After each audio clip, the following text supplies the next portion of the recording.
5 mois après que mon mari soit mort d'un cancer, j'étais enceinte de 8 mois et en voyage avec mes parents quand j'ai soudainement perdu les os sur la banquette arrière.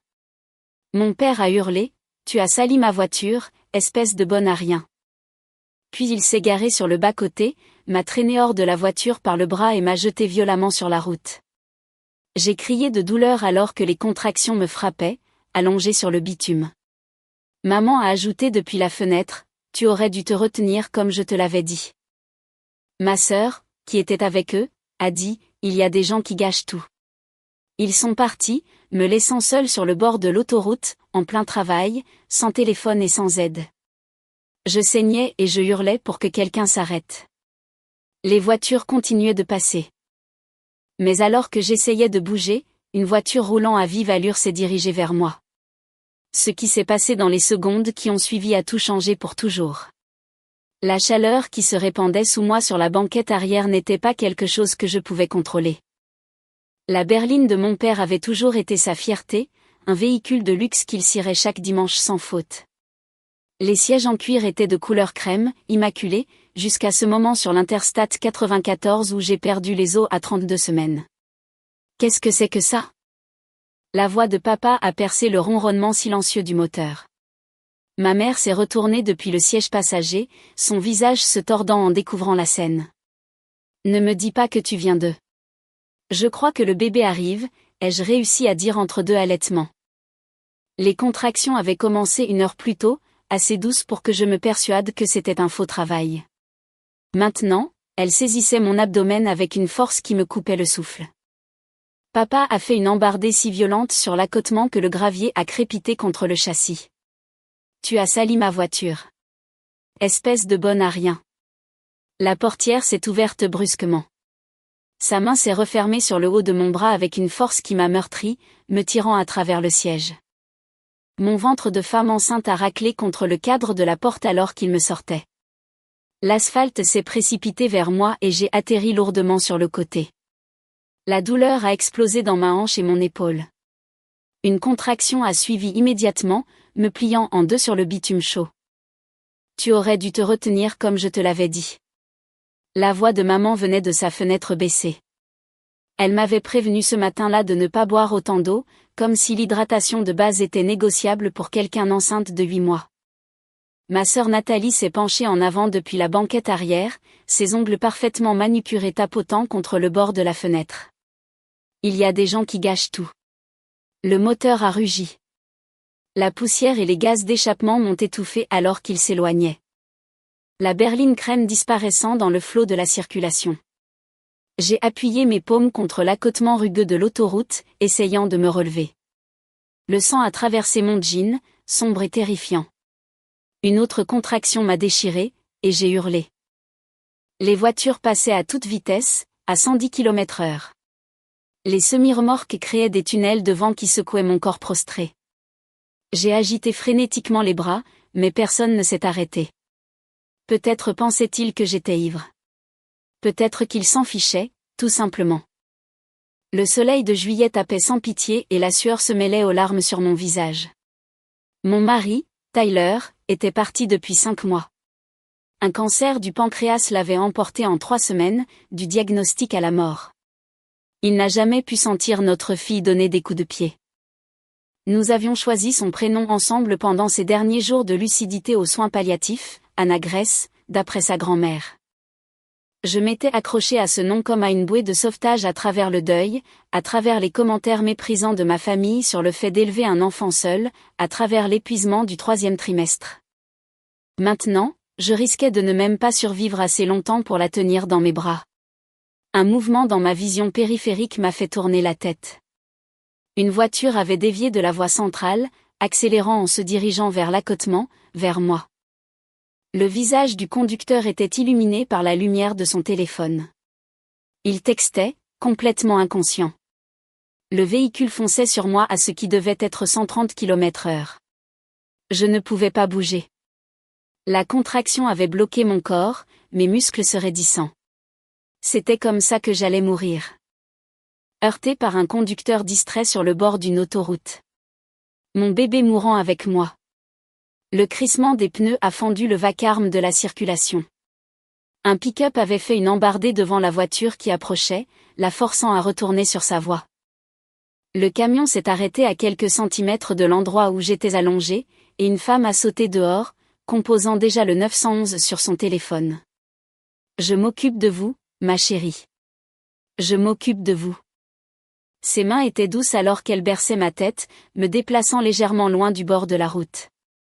Il y a une femme enceinte en plein travail sur la I-94, au kilomètre 127. Elle saigne abondamment. Il nous faut une ambulance, maintenant. Elle s'appelait Martha Reeves et était une ambulancière à la retraite qui rentrait chez elle après avoir rendu visite à ses petits-enfants. Elle est restée avec moi, chronométrant mes contractions, me gardant consciente par la seule force de sa volonté. L'ambulance est arrivée 12 minutes plus tard, bien que cela m'ait semblé des heures. Les ambulanciers m'ont chargé sur une civière, ont posé une perfusion et m'ont transporté d'urgence au County Medical Center, sirène hurlante. Anna Grace est née par césarienne d'urgence à 23h47, pesant 1,87 kg. Elle a passé 3 semaines en unité de soins intensifs néonatales, une petite battante avec les cheveux noirs de Tyler et ma détermination têtue. Martha nous a rendu visite tous les jours, m'apportant du café et de minuscules bonnets roses qu'elle avait tricotés pour Anna. Elle est devenue la grand-mère que ma fille n'aurait jamais, la famille que j'avais perdue sur cette autoroute. L'assistante sociale de l'hôpital, Diane Porter, m'a aidé à porter plainte. Abandonner quelqu'un en détresse médicale constituait une négligence criminelle. Le fait que j'étais visiblement enceinte et en plein travail aggravait la situation. Les images de vidéosurveillance d'une aire de repos voisine montraient la berline crème de papa s'éloignant de l'endroit exact où j'avais été trouvée. Les horodatages correspondaient. Les lecteurs de plaques d'immatriculation ont suivi leur itinéraire. Ils avaient continué jusqu'à leur maison de campagne au bord d'un lac, à 2 heures de là, où ils prévoyaient de passer le week-end. Je dois vous prévenir, dit doucement Diane, porter plainte contre sa famille, c'est compliqué. Êtes-vous sûr de vouloir aller jusqu'au bout? J'ai regardé Anna dormir dans sa couveuse, les moniteurs suivant chacun de ses souffles.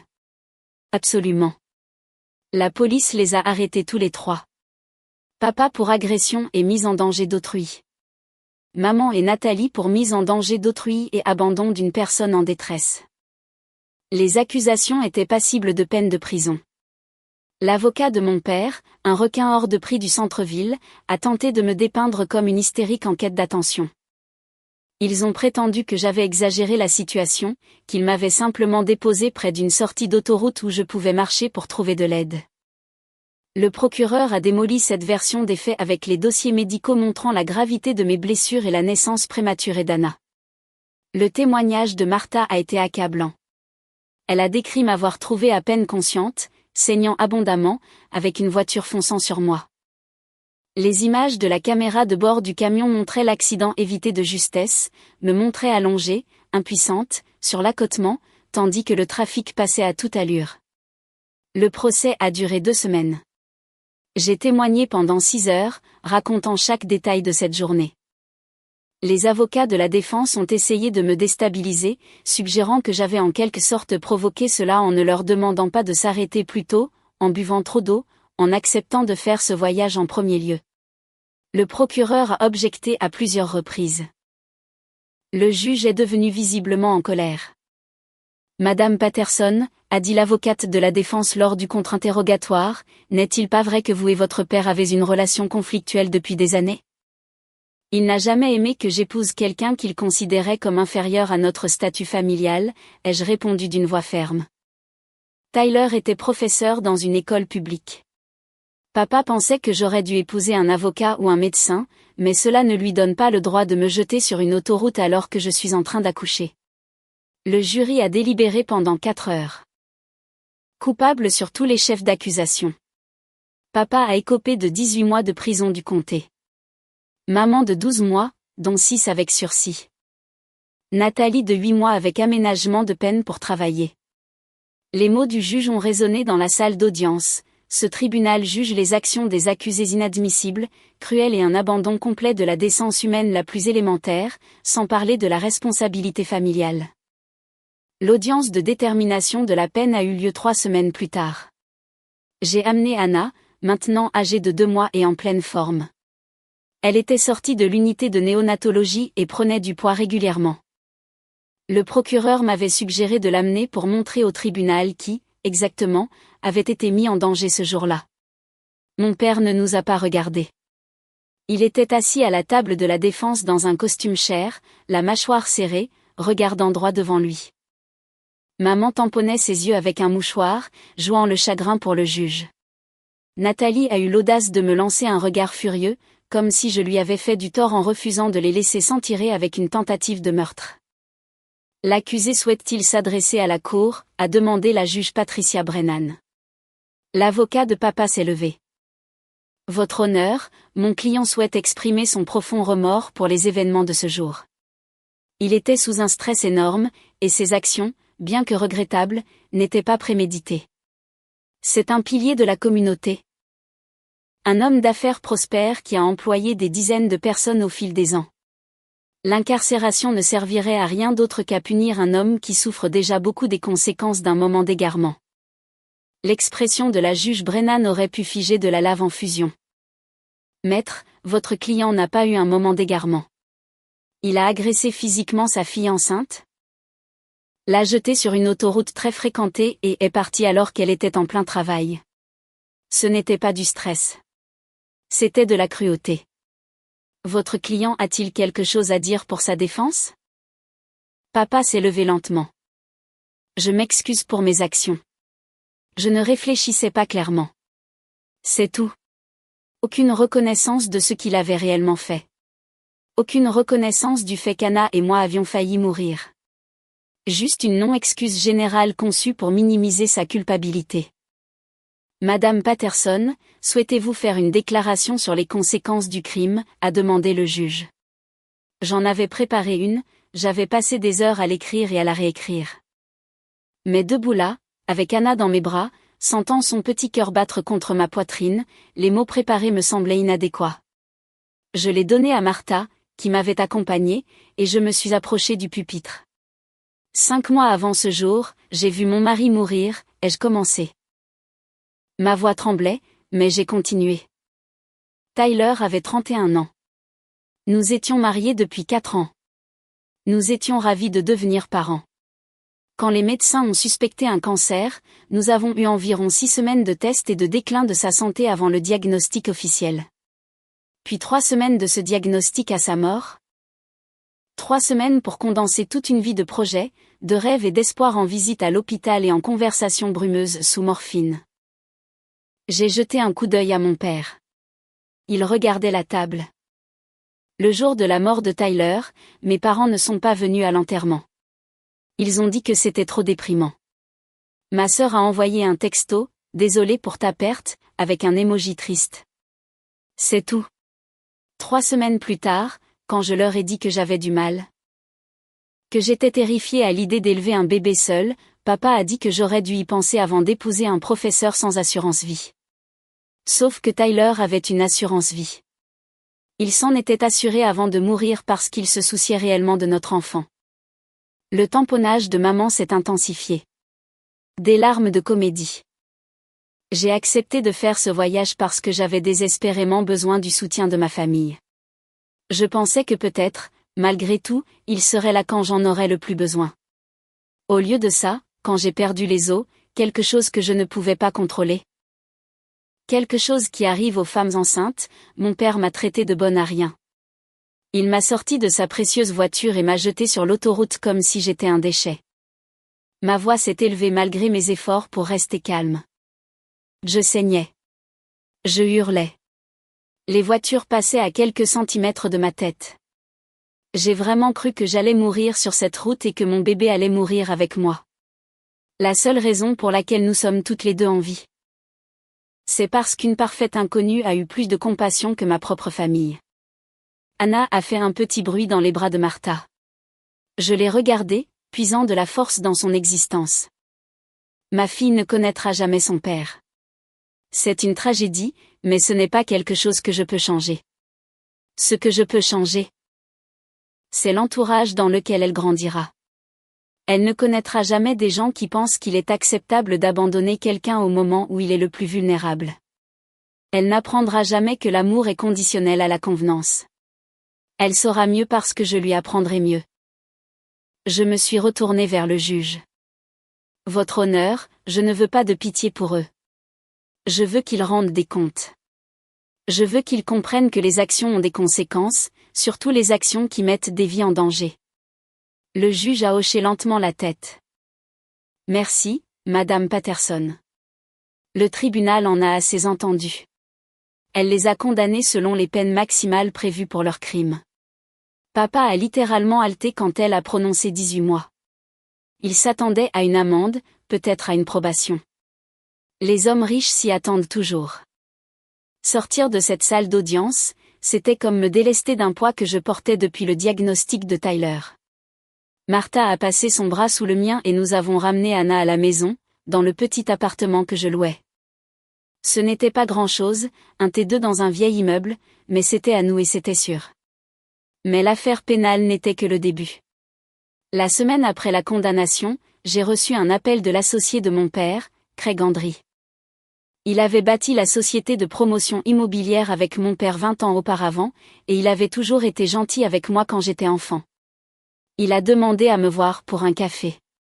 Anna avait presque 3 mois à ce moment-là, dormait mieux la nuit, commençait à sourire au visage.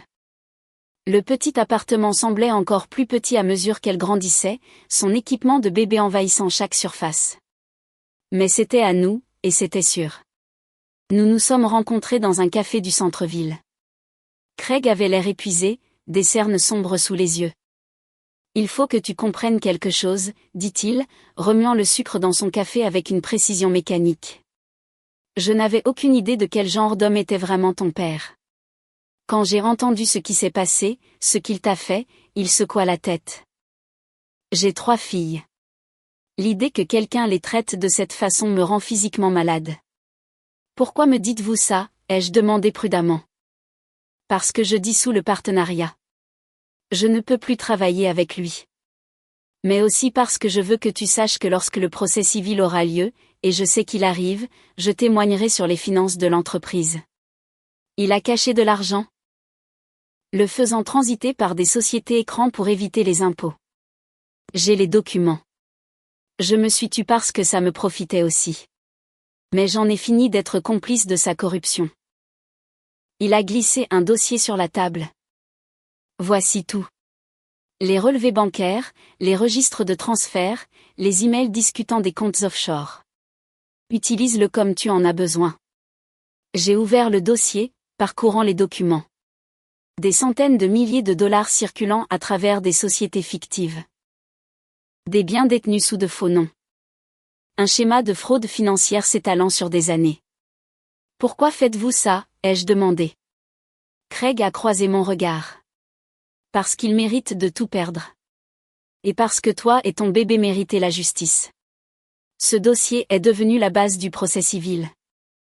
Gerald Hutchinson, mon avocat au civil, était ravi. C'est de l'or en barre, dit-il en feuilletant les pages. De l'or pur. Il ne pourra pas cacher ses actifs, et le tribunal verra d'un très mauvais œil ce genre de fraude financière. Engager le procès civil a pris du temps. Il y avait des dépositions à programmer, des documents à rassembler, des témoins experts à engager. Le processus juridique avançait lentement au cours des 18 mois suivants. Anna est passée du statut de nourrisson à celui de bambin pendant que nous attendions notre jour au tribunal. Elle a fait ses premiers pas à 11 mois, a dit ses premiers mots vers son premier anniversaire. La phase de communication des preuves du procès civil est devenue un cauchemar pour mes parents. Chaque compte caché a été exposé. Chaque mensonge sur leur valeur nette s'est effondré. La maison qu'ils prétendaient être hypothéquée jusqu'au cou était entièrement payée. Les investissements qu'ils disaient être en difficulté se portaient à merveille. Ils menaient une vie de luxe tout en plaidant la pauvreté pour éviter leurs responsabilités. Pendant ce temps, je vivais de l'assurance vie de Tyler et de mes allocations de congé maternité, puis plus tard de mon salaire de parajuriste à temps partiel. J'avais travaillé comme parajuriste avant la naissance d'Anna. Un salaire décent, mais rien d'extravagant. Mon appartement était propre, mais modeste. Les vêtements d'Anna venaient de dépôt-vente et de dons des petits-enfants de Martha. J'avais vendu la voiture de Tyler parce que je ne pouvais pas me permettre l'assurance pour 2 véhicules. Le contraste est devenu un point central du procès civil. Gérald a exposé nos dossiers financiers, mes modestes revenus, mon budget serré, la réalité d'élever un enfant seul avec des ressources limitées. Puis il a montré au jury la véritable situation financière de mes parents, la maison de vacances en Floride, l'adhésion au country club, les voitures de luxe au pluriel, le portefeuille d'investissement d'une valeur de plus de 2 millions de dollars. Ils avaient les moyens d'aider leur fille, a déclaré Gérald au jury lors des déclarations liminaires. Ils avaient les ressources pour s'assurer qu'elle reçoive des soins médicaux appropriés pendant une grossesse à haut risque.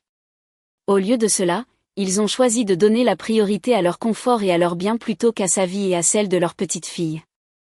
La situation financière de Nathalie était différente, mais tout aussi accablante. Elle gagnait 60 000 $ par an de l'entreprise de papa pour ne rien faire. Pas de diplôme universitaire, pas d'expérience pertinente, pas de véritable fonction au-delà de se présenter occasionnellement pour toucher un chèque de paie. Le népotisme à son paroxysme. Pendant sa déposition, Gérald l'avait mise en pièces. Quelles étaient exactement vos responsabilités dans l'entreprise de votre père ? J'étais consultante. Sur quoi consultiez-vous ? Divers projets. Pouvez-vous nommer un projet spécifique sur lequel vous avez travaillé l'année dernière ? Silence. Pouvez-vous décrire un produit de travail réel que vous avez produit ? Plus de silence. Donc, vous étiez payé 60 000 $ pour ne rien faire. Je fournissais des perspectives précieuses, avait-elle rétorqué. Quelle perspective ? Donnez-moi un exemple. Elle n'a pas pu. La transcription de la déposition était dévastatrice. Le procès civil a révélé d'autres vérités sordides. Maman avait raconté aux gens de son country club que j'avais orchestré tout l'incident pour leur extorquer de l'argent. Elle prétendait que j'avais délibérément provoqué papa pour qu'il réagisse, que la grossesse était fausse ou exagérée, que j'avais engagé des acteurs pour témoigner contre eux. Le niveau de délire était stupéfiant. Une de ses amies du country club, une femme nommée Patricia Carmichael, a en fait témoigné pour nous. Je ne pouvais plus rester silencieuse, a-t-elle dit au tribunal. Je l'ai entendue dire des choses terribles sur sa propre fille, sur ce pauvre bébé. Elle ne montrait aucun remords, aucune compréhension de ce qu'elle avait fait.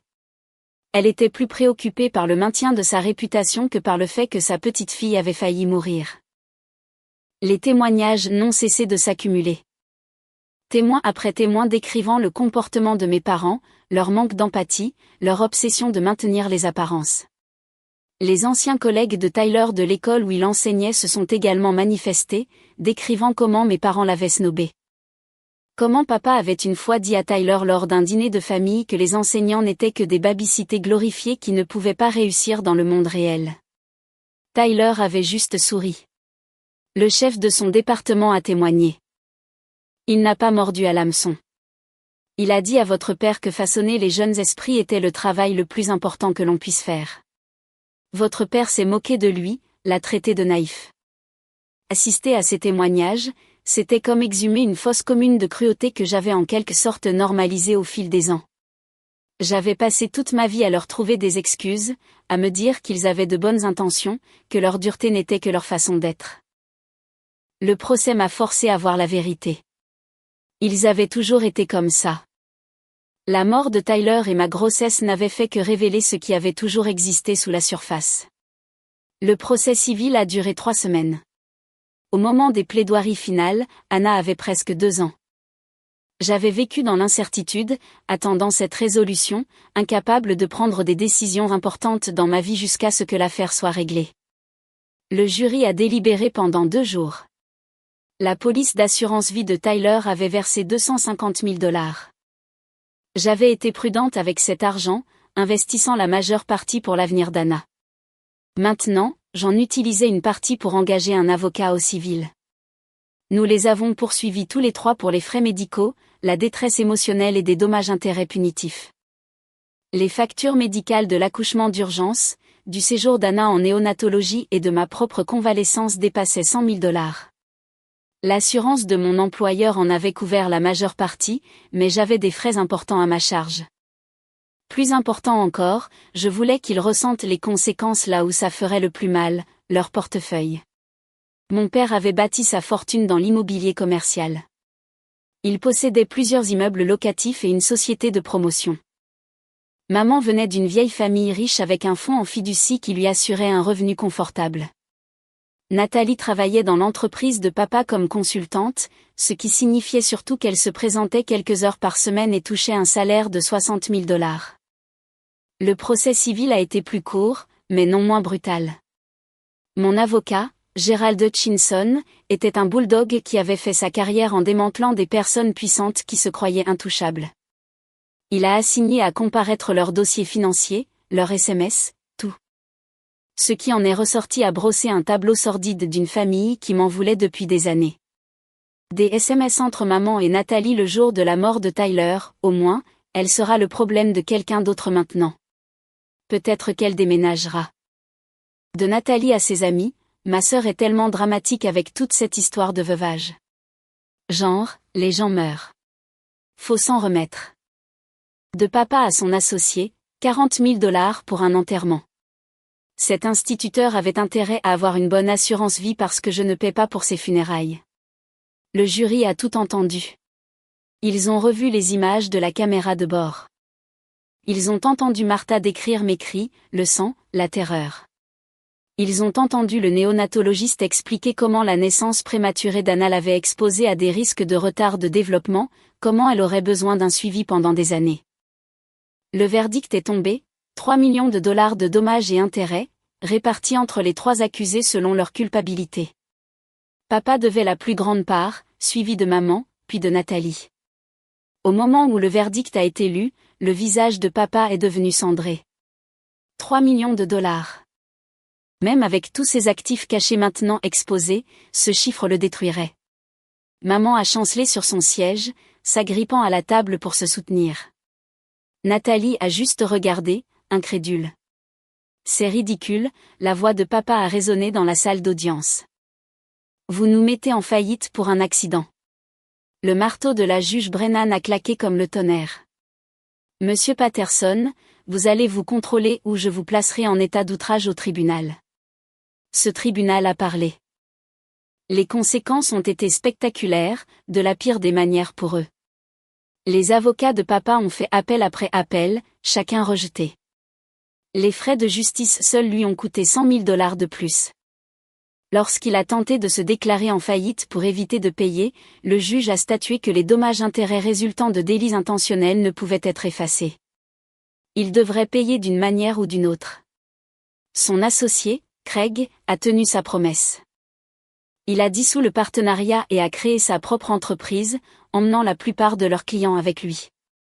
Personne ne voulait travailler avec un homme qui avait laissé sa fille enceinte sur une autoroute. Les projets de construction sur lesquels papa comptait sont tombés à l'eau. Les permis ont été mystérieusement retardés.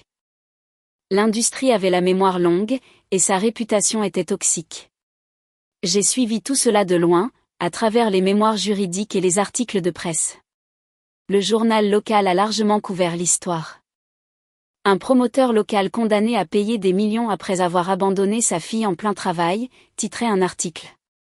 La section des commentaires était brutale.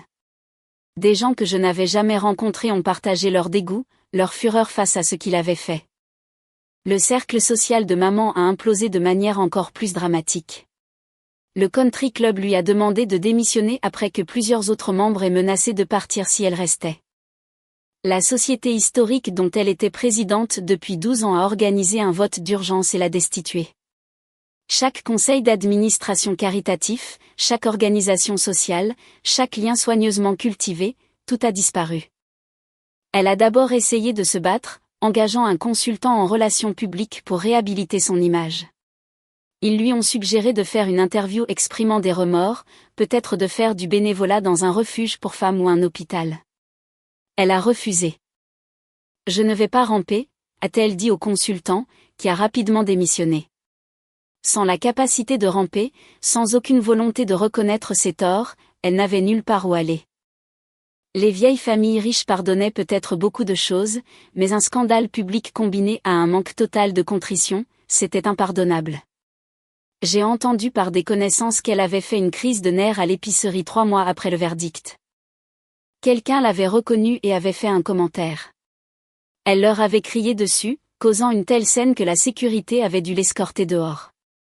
Après cela, elle a commencé à tout commander en ligne, quittant rarement son appartement. La chute de Nathalie a été différente, mais tout aussi complète. Quand l'entreprise de papa a fait faillite, elle a perdu ses revenus. Elle a essayé de se faire embaucher ailleurs, mais chaque candidature exigeait des références. Qui se porterait garant pour elle ? Son parcours professionnel était une blague. Un seul poste, pas de réelle responsabilité, licencié lorsque l'entreprise a coulé à cause de la condamnation pénale du propriétaire. Elle a postulé pour des postes dans le commerce de détail, la restauration, n'importe quoi. Mais même ces emplois effectuaient des vérifications d'antécédents. Maintenant, son nom était associé à l'affaire judiciaire. Les responsables la recevaient en entretien, semblaient intéressés, puis ne donnaient plus de nouvelles après avoir vérifié ces informations. Elle a finalement été embauchée dans un centre d'appel, 40 heures par semaine à démarcher des gens pour leur vendre une assurance dont ils n'avaient pas besoin. Le salaire était à peine supérieur au salaire minimum. Son appartement, le joli T2 dans un quartier branché, est devenu inabordable. Elle a emménagé avec maman, 2 femmes qui s'étaient toujours méprisées, maintenant piégées dans 65 mètres carrés de ressentiment mutuel. J'ai appris tout cela non pas d'elle, mais de Paula, ma tante du côté de ma mère. Paula avait été le seul membre de la famille à m'avoir contacté après l'incident. Elle avait envoyé des fleurs à l'hôpital, appelé pour prendre de nos nouvelles, à Anna et à moi, et offert son aide. Nous n'avions jamais été particulièrement proches auparavant. Elle vivait en Oregon et venait rarement en visite, mais elle est devenue une alliée inattendue. Ta mère m'appelle chaque semaine en pleurant sur l'injustice de tout ça, m'a dit Paula lors d'une de nos conversations téléphoniques. Anna avait environ 8 mois à l'époque, assise dans sa chaise haute, s'écrasant de la banane sur le visage. Elle dit que tu as ruiné leur vie. Que tu es vindicative et cruelle. Elle a complètement réécrit l'histoire dans sa tête. Et que dit-elle qu'il s'est passé, ai-je demandé en essuyant la banane du menton d'Anna. Selon elle. Tu avais un problème médical mineur et il t'emmenait d'urgence à l'hôpital quand tu as insisté pour sortir de la voiture. Elle prétend que tu as menacé de te jeter dans la circulation s'il ne te laissait pas sortir immédiatement. Puis tu t'es allongé sur l'accotement et tu as appelé le 911. Leur disant qu'il t'avait agressé. L'audace était à couper le souffle. Et elle y croit ? Je pense qu'elle est obligée d'y croire, a dit doucement Paula. Parce que si elle ne le fait pas, elle doit affronter ce qu'elle a réellement fait. C'est trop pour que son ego le supporte. Paula a également témoigné au procès civil, décrivant comment elle avait essayé d'avertir maman au fil des ans que la façon dont elle me traitait était préjudiciable. Je lui ai dit après l'enterrement de Tyler qu'elle devait soutenir sa fille, que le deuil était assez difficile sans que la famille n'aggrave les choses. Elle a dit que j'étais dramatique, que tu étais une adulte et que tu devais gérer tes propres problèmes.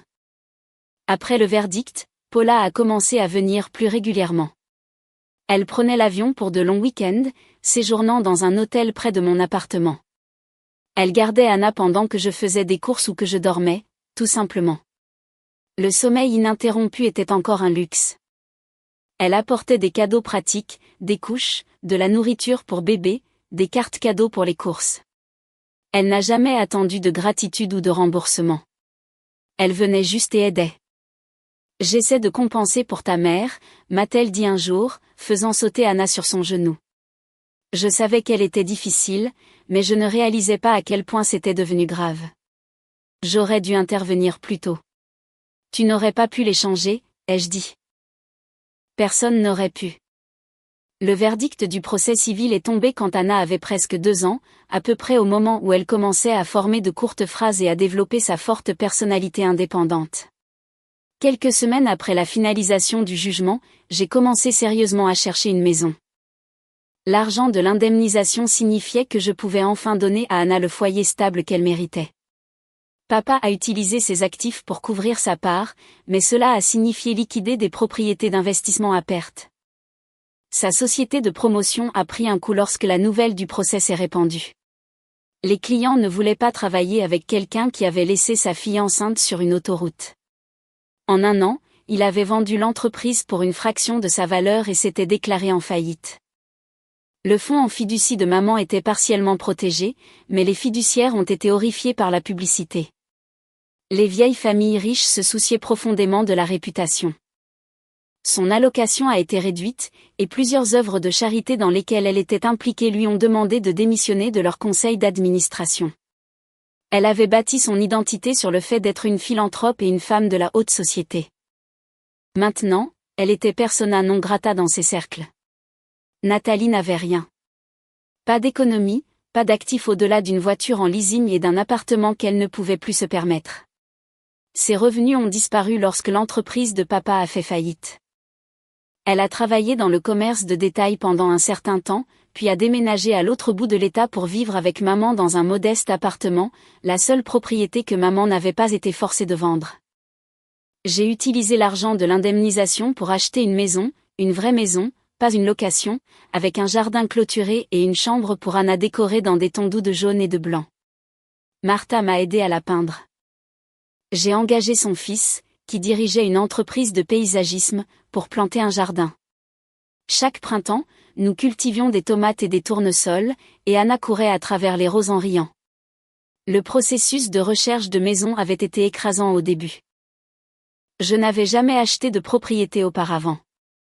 Tyler et moi avions économisé pour un acompte quand il est tombé malade, et cet argent était allé aux factures médicales non couvertes par l'assurance. Maintenant, avec l'indemnisation, je pouvais me permettre quelque chose de réel, de permanent. Martha m'a accompagnée à chaque visite. Elle a souligné des choses que je n'aurais jamais remarquées, des fissures dans les fondations, l'usure du toit, si le quartier avait des trottoirs pour qu'Anna puisse faire du vélo plus tard. Nous avons visité 20 maisons avant de trouver la bonne. C'était une maison de plain-pied des années 1960 dans un quartier familial. Rien d'extraordinaire, mais solide. 3 chambres, 2 salles de bain, une cuisine avec un véritable plan de travail. Le jardin était immense avec un vieux chêne parfait pour une balançoire en pneus. Le couple qui la vendait était âgé, déménageant dans un condo. Ils avaient élevé 4 enfants dans cette maison et aimaient l'idée qu'un autre enfant y grandirait. Elle sera heureuse ici, m'a dit la femme, regardant Anna trottiner dans le salon lors de notre dernière visite, babillant ses bêtises de bambin. Ces murs contiennent beaucoup d'amour. Ils en contiendront encore plus. Nous avons signé en octobre, juste après le 2e anniversaire d'Anna. Le jour du déménagement a été chaotique. Martha et son fils Jake, Paula a pris l'avion pour aider. Même certains de mes collègues se sont présentés avec des pizzas et de la bière. Le soir, les cartons étaient déballés et Anna dormait à poing fermé dans son nouveau grand lit, entourée des meubles que nous avions choisis ensemble au magasin d'occasion et peints en lavande pâle. Je me tenais dans le jardin au coucher du soleil, regardant la maison avec ses lumières qui brillaient chaleureusement aux fenêtres. C'était à moi, à nous. Personne ne pouvait nous l'enlever. Papa avait essayé de me détruire, et au lieu de cela, j'avais construit quelque chose qu'il n'avait jamais pu me donner. Un vrai foyer rempli de gens qui se souciaient vraiment de moi. L'argent restant a été placé dans des fiducies, une pour l'éducation d'Anna, une pour son avenir, une pour la retraite de Martha parce qu'elle refusait toute autre forme d'aide. J'ai donné 100 000 $ à l'unité de néonatologie qui a sauvé la vie de ma fille, finançant une nouvelle salle familiale où les parents pouvaient se reposer. Une plaque sur le mur disait, en mémoire de Tyler Patterson, qui aurait été un père formidable. La cérémonie d'inauguration de la salle familiale a eu lieu le jour de ce qui aurait été le 33e anniversaire de Tyler, environ 6 mois après notre emménagement dans la maison. L'hôpital m'a invité à prendre la parole lors d'un petit rassemblement de donateurs et de personnel. J'ai amené Anna, qui avait 2 ans et demi à l'époque, marchant avec assurance et parlant en phrases complètes, vêtue d'une robe rose que Martha avait cousue. Mon mari est mort sans rencontrer notre fille, ai-je dit à la petite foule. Mais il savait qu'elle arrivait, et il s'est assuré que nous serions pris en charge. La police d'assurance qu'il a souscrite, les économies qu'il avait accumulées, même les notes qu'il m'a laissées sur l'éducation des enfants. Tout cela. C'était lui qui s'assurait que nous nous en sortirions sans lui. J'ai désigné la salle familiale avec ses canapés confortables, sa cafetière et son espace calme loin du chaos de l'unité de néonatologie. Cette salle est pour les parents qui vivent leur pire cauchemar. Quand votre bébé se bat pour sa vie et que vous n'avez pas dormi depuis des jours et que vous ne vous souvenez pas de la dernière fois que vous avez mangé un vrai repas. Avoir un endroit pour se reposer est important. Cela peut faire la différence entre s'effondrer et continuer. Anna a tiré sur ma robe, faisant son bruit pour que je la prenne. Je l'ai soulevée, l'ai installée sur ma hanche. Tyler aurait voulu cela. Il enseignait les sciences au lycée. Et il disait toujours que l'éducation consistait à créer des opportunités. Cette salle crée une opportunité. L'opportunité pour les parents de prendre soin d'eux-mêmes pour pouvoir prendre soin de leur bébé. C'est son héritage. Pas le cancer qui l'a tué, mais l'amour qui lui a survécu. Plusieurs personnes pleuraient quand j'ai fini. Le directeur de l'unité de néonatologie m'a serré dans ses bras, me disant que la salle aiderait des centaines de familles. J'ai emmené Anna à travers l'unité de néonatologie après, lui montrant la couveuse où elle avait passé ses premières semaines. Les infirmières qui s'étaient occupées d'elle ont fait tout un plat, s'exclamant de voir à quel point elle avait grandi, à quel point elle avait l'air en bonne santé. « Tu étais si petite », a dit une infirmière, les yeux embués. 1,78 kg à ta naissance. Maintenant, regarde-toi. Courant partout, les yeux vifs. Parfaite. En rentrant à la maison, Anna s'est endormie dans son siège auto. J'ai pris le chemin le plus long, passant devant la sortie où j'avais l'habitude de prendre pour rendre visite à Tyler aux soins palliatifs. L'hôpital était toujours là, bien sûr, mais il ne faisait plus partie de ma vie quotidienne. J'avais fait mon deuil. J'avais guéri. J'avais avancé. Pas tourner la page. On ne tourne pas la page de la perte de son mari à 30 ans, mais on avance vers quelque chose de nouveau. La maison sentait le rôti que Martha avait mis dans la mijoteuse ce matin-là. Elle avait sa propre clé maintenant, entrait pour aider quand j'étais au travail. J'avais repris mon travail de parajuriste à temps partiel quand Anna a eu 1 an et demi, et Martha la gardait 3 jours par semaine. Les 2 autres jours, Anna allait dans une garderie dirigée par une femme charmante nommée Suzanne qui avait 2 enfants à elle. J'ai préparé Anna pour le lit. Toute la routine, bain, pyjama, 3 histoires, la berceuse que Tyler avait choisie avant de mourir. Elle ne l'entendrait jamais la chanter, mais je la chantais tous les soirs. Et d'une certaine manière, c'était comme le garder en vie pour elle. Elle s'est endormie en tenant son éléphant en peluche, un cadeau des petits-enfants de Martha. Le lendemain matin, j'ai reçu un email d'une adresse que je ne reconnaissais pas. L'objet, s'il te plaît, lis, de la part de ta sœur. Mon doigt a hésité au-dessus du bouton de suppression. Puis la curiosité a gagné. Je l'ai ouvert. Je sais que tu me détestes probablement, avait écrit Nathalie. Je le mérite. J'ai eu beaucoup de temps pour réfléchir à ce qui s'est passé, à mon rôle là-dedans.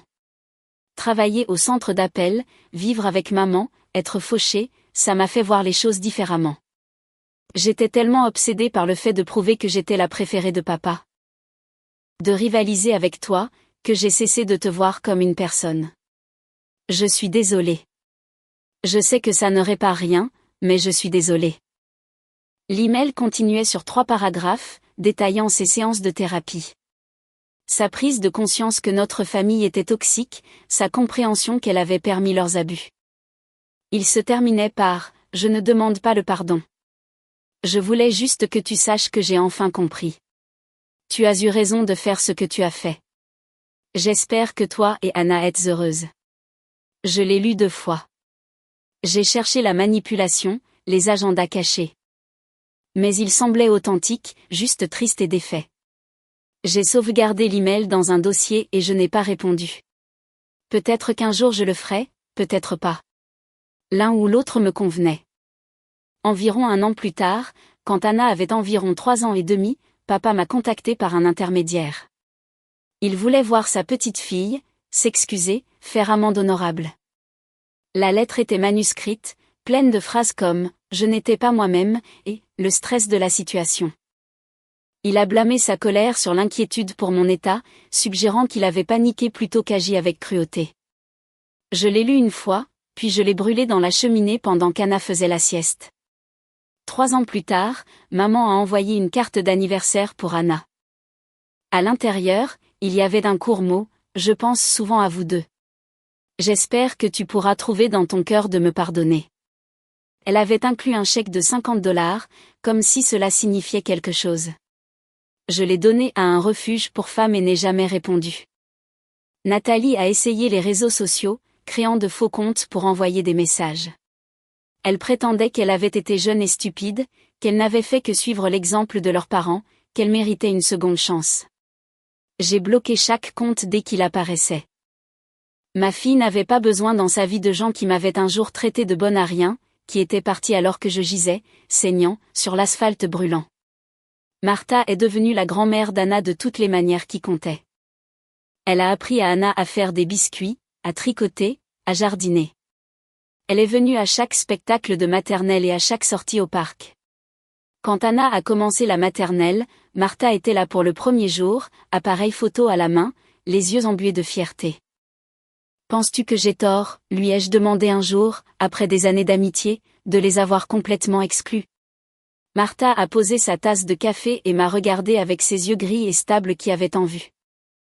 « Ma chérie, le pardon ne signifie pas donner à quelqu'un une autre occasion de vous faire du mal. Tu as protégé ton enfant. Tu as posé des limites. Ce n'est pas mal. C'est de la survie. » Anna Grace a 10 ans maintenant. Elle est grande pour son âge, avec l'amour des livres de Tyler et mon humour sarcastique. Elle sait que son père est mort avant sa naissance. Elle sait qu'il l'aimait même s'il n'a jamais pu la rencontrer. Elle sait que Martha est grand-mère Martha et elle sait que ses grands-parents biologiques ne font pas partie de nos vies. Nous avons gardé l'explication adaptée à son âge. Parfois, les gens font des choix qui ne sont pas sûrs ou gentils et nous devons garder nos distances avec eux. Elle n'a jamais demandé à les rencontrer. Elle est entourée d'amour, de ma part, de Martha et de sa famille élargie, de la communauté que nous avons construite. Notre rue organise des fêtes de quartier où les enfants courent partout et les parents échangent leurs histoires de guerre parentale. La meilleure amie d'Anna habite à 3 maisons de la nôtre. Son professeur dit d'elle qu'elle est une leader née. Le mois dernier, j'ai reçu une lettre recommandée. Papa était mort d'une crise cardiaque. La succession réglait ses affaires. En tant que sa fille, j'avais droit à une partie de ce qui restait après le paiement des dettes. Le montant était négligeable, $15 000. L'avocat chargé de la succession m'a demandé si je voulais le réclamer ou renoncer à mes droits. J'y ai renoncé. Que ce qui restait aille aux créanciers ou à des œuvres de charité. Je n'avais plus besoin de son argent. J'avais construit ma vie sans lui, et c'était une belle vie. Le lendemain de la signature de la renonciation, j'ai emmené Anna au cimetière où Tyler était enterré. Nous avons planté de nouvelles fleurs autour de sa pierre tombale, des vivaces colorées qui reviendraient chaque année. Anna lui a parlé comme elle le faisait toujours, lui racontant son équipe de football et le livre qu'elle lisait. « Tu penses que papa serait fier de moi ?» a-t-elle demandé alors que nous retournions à la voiture. Je me suis agenouillée à sa hauteur, glissant une mèche de cheveux derrière son oreille. Mon bébé. Il serait si incroyablement fier. Et il serait fier de moi aussi, de m'être assuré que tu grandisses en sécurité et aimé. Elle m'a serré fort dans ses bras forts et sûrs. Je suis contente que ce soit juste nous, maman. Enfin, nous et grand-mère Martha. On forme une super équipe. La meilleure équipe, ai-je acquiescé. Ce soir-là, Martha est venue dîner comme elle le faisait la plupart des dimanches. Anna lui a montré les photos du cimetière, bavardant sur la façon dont les fleurs écloraient au printemps. Martha a croisé mon regard à travers la table et a souri. Ce sourire chaleureux de grand-mère qui signifiait tout. Plus tard, après qu'Anna soit au lit et que Martha soit rentrée, je me tenais dans ma cuisine, faisant la vaisselle et regardant le jardin.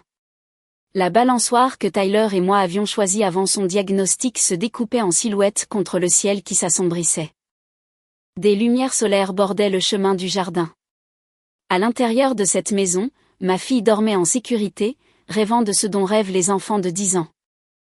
La vengeance que j'avais voulue dans ses premiers jours, allongée dans un lit d'hôpital avec un nouveau-né en néonatologie, était une question de destruction. Je voulais qu'il souffre comme j'avais souffert, qu'il se sente impuissant et abandonné. Les tribunaux m'avaient donné cela. L'indemnisation avait mis en faillite l'entreprise de papa et brisé leur vie confortable. Mais la vraie victoire, ce n'était pas leur souffrance. C'était ceci. Une maison pleine de rire, une fille qui se sentait en sécurité, une vie construite selon mes propres termes. Ils m'avaient jeté comme un déchet. Et j'avais survécu quand même. J'avais prospéré. J'avais créé quelque chose de beau à partir du pire jour de ma vie. Parfois, je rêve encore de cette autoroute. Je sens l'asphalte chaud sous moi, j'entends le vacarme de la circulation, je vois la voiture foncer sur moi. Je me réveille en haletant, puis j'entends la douce respiration d'Anna depuis sa chambre, au bout du couloir. La peur se dissout. Je suis à la maison. Nous sommes en sécurité. Il voulait que je disparaisse. Que je sois un embarras qu'il pourrait oublier. Au lieu de cela, je suis devenue plus forte qu'il ne l'avait jamais été. J'ai appris que la famille n'est pas une question de sang. C'est une question de qui se présente quand vous êtes brisé sur le bord d'une route. C'est l'inconnu qui fait une embardée avec son camion pour vous sauver la vie. C'est la femme qui tricote de minuscules bonnets pour votre bébé prématuré et s'appelle grand-mère sans hésitation. La berline crème que mon père chérissait tant a été saisie lorsqu'il s'est déclaré en faillite. J'espère que celui qui l'a acheté aux enchères n'a jamais su ce qui s'était passé sur ses sièges arrière. N'a jamais senti le fantôme de ce jour terrible. Mais parfois, je l'imagine la regardant se faire remorquer, perdant un morceau de plus de la vie qu'il avait bâti sur la cruauté et le sentiment que tout lui était dû. Pendant ce temps, j'apprends à ma fille à être gentille, à aider les gens qui en ont besoin, à se défendre, mais à ne jamais frapper quelqu'un qui est déjà à terre. Elle ne jettera jamais personne sur une autoroute, au sens propre comme au figuré. Elle saura que la vraie force consiste à utiliser le pouvoir que l'on a pour protéger les gens, pas pour leur faire du mal. C'est ça, ma vengeance. Pas leur faillite ou leur exil social, même si je ne prétendrai pas que cela n'a pas été satisfaisant. Ma vengeance, c'est d'élever une fille qui ne leur ressemblera en rien. De construire une vie si pleine d'amour que leur absence n'est même pas ressentie comme une perte. Ils m'ont offert la cruauté. Et j'ai répondu en refusant de la laisser me définir, moi ou mon enfant. Au 11e anniversaire d'Anna, nous retournerons au kilomètre 127. Nous le faisons chaque année, Martha, Anna et moi. Nous laissons des fleurs sur l'accotement où Martha m'a trouvé. Un petit mémorial au jour où tout a changé. Les conducteurs se demandent probablement d'où viennent ces fleurs qui apparaissent chaque juillet sans explication. Laissons-les se demander. Nous savons ce qu'elles signifient. La survie, la gratitude, le début de quelque chose de mieux. Je n'ai jamais eu les excuses que je méritais. Je n'ai jamais entendu mon père admettre que ce qu'il avait fait était monstrueux. Jamais entendu ma mère reconnaître sa cruauté. Jamais obtenu que Nathalie comprenne que gâcher tout signifie abandonner sa sœur dans son heure la plus sombre. Ils préfèrent réécrire l'histoire plutôt que de l'affronter. Mais je n'ai plus besoin de leurs excuses. J'en avais besoin autrefois, dans les premiers jours, quand j'essayais encore de comprendre comment les gens qui m'avaient élevé pouvaient me jeter si facilement. Maintenant, je comprends que certaines personnes sont simplement brisées d'une manière qui ne peut être réparée. Ils ont choisi leur confort plutôt que ma sécurité, leur fierté plutôt que ma vie. J'ai choisi différemment. J'ai choisi ma fille. J'ai choisi le dur travail de la guérison. J'ai choisi de laisser des étrangers devenir une famille et la famille devenir des étrangers. Chaque jour. Je choisis l'amour plutôt que l'amertume, même si l'amertume serait justifiée. C'est ça, le truc avec la vengeance. La vengeance satisfaisante ne consiste pas à faire souffrir les gens. Elle consiste à refuser de laisser leurs pires actions dicter votre vie. Elle consiste à construire quelque chose de si fort et de si bon que leur poison ne peut l'atteindre. Elle consiste à regarder votre enfant et à savoir que le cycle de la cruauté s'est arrêté avec vous. Que quels que soient les dommages qu'ils ont infligés, ils s'arrêtent ici. Mon père est mort sans jamais rencontrer sa petite fille. Ma mère vit dans un petit appartement, sa grande vie réduite à néant. Nathalie enchaîne les boulots qu'elle déteste, luttant pour joindre les deux bouts. Ils ont perdu l'argent, le statut, la réputation, tout ce qu'ils chérissaient. Je les ai perdus aussi, mais j'ai gagné tellement plus. Un foyer. Une fille qui se sent en sécurité. Des amis qui sont devenus une famille. La paix. La connaissance que j'ai survécu à leur pire et que j'en suis sortie plus forte. Alors oui, j'ai eu ma vengeance. Juste pas de la manière que j'attendais.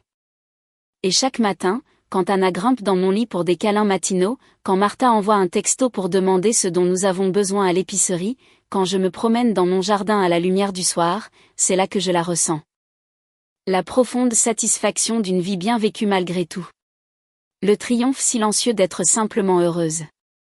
Ils ont essayé de me détruire sur cette autoroute.